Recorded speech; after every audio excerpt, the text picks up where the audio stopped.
Hello बच्चों, welcome to my YouTube channel. और आज के इस वीडियो में हम बात करने वाले the lost child lesson 1 Bihu के क्वेश्चन आंसर्स। तो बच्चों, सारे क्वेश्चन आंसर्स बहुत इंपॉर्टेंट है जो मैंने आप लोगों के लिए चार्ट करके निकाले हैं। और ये जो क्वेश्चन आंसर है बिल्कुल शॉर्ट क्वेश्चन आंसर है जिसको आपको याद करना बहुत ईजी हो जाएगा। तो यहाँ पर हमारी स्क्रीन पर पहला क्वेश्चन है, क्वेश्चन नंबर 1, और ये है what are the things child sees on his way to the fair. ये कह रहा है कि मेले में जाते समय बच्चा कौन सी चीज़ें देखता है, यानी कि जब बच्चा जो था मेले में गया था उन्होंने कौन कौन सी चीज़ें देखी थी और वो क्यों पीछे रह जाता था, वो हर बार पीछे क्यों रह जाता था अपने पेरेंट्स से। तो यहाँ पर देखिएगा आंसर में लिखा है द चाइल्ड सीज टॉयज। वो टॉयज़ देखता था, खिलौने देखता था, बलून्स देखना था, है ना, फूलों की माला देखता था, स्वीट्स यानी कि मिठाइयाँ, अ स्विंग एक झूला देखा था, एंड अ स्नैक एक स्नैक चार्मर देखा था यानी कि एक सपेरा देखा था। He gets attached towards all this things so he lags behind. और वो इसी वजह से इन्हें चाह रहा था और इन्हीं वजह से वो क्या कर रहा था, हर बार उन्हें देख रहा था पीछे, है ना, पीछे मुड़ कर देखता रहता था। और वो सारी चीज़ें इस क्वेश्चन के अंदर हुई थी, यानी कि उसकी जो स्टोरी आपने देखी थी तो स्टोरी के अंदर ये सारी चीज़ें आपको मैंने बताई थी। तो इसी वजह से वो क्या करता था, हर बार पीछे रह जाता था। तो ये आपका क्वेश्चन नंबर 1 कंप्लीट हुआ।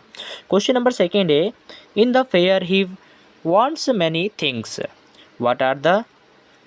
Why does he move on without waiting for an answer? यानी कि कह रहे हैं कि जब उसे मेले में बहुत सारी चीज़ें चाहिए होती थी लेकिन फिर भी वो अपने पेरेंट्स का, जो अपने पापा मम्मी था, उनको उनकी जो है ना बिना रिप्लाई के, है ना, उनके वेटिंग ना करता था कि वो क्या कहेंगे और वो आगे क्यों बढ़ जाता था। यानी कि कहने का मतलब है कि उसे चीज़ तो चाहिए थी लेकिन वो आगे क्यों बढ़ जाता था। तो उसका आंसर यहाँ पर आप सभी देख सकते हैं, पहला आंसर था उसी के जैसा ये आंसर है। ठीक है, तो आप कर लीजिएगा।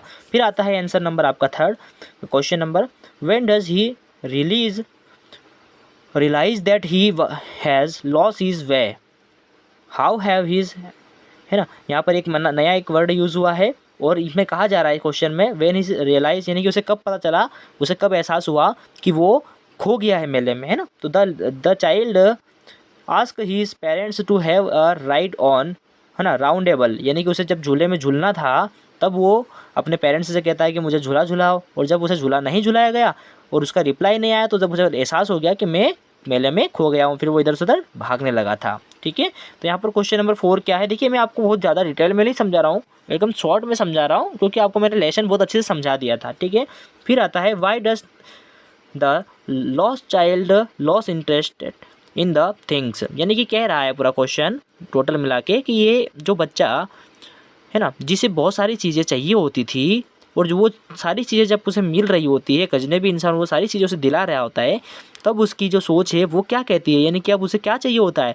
तो अब उसे सिर्फ पेरेंट्स चाहिए होते थे, उसकी पहली नीड अब क्या बन गई थी, सिर्फ पेरेंट्स उसे चाहिए थे। वो बार बार वो यही कह रहा था कि मुझे पेरेंट्स चाहिए, यानी कि मम्मी पापा चाहिए। अगर वीडियो पसंद आया तो बेटा चैनल को सब्सक्राइब कर दीजिए, लाइक कर दीजिए और शेयर कर दीजिए। Thank you so much.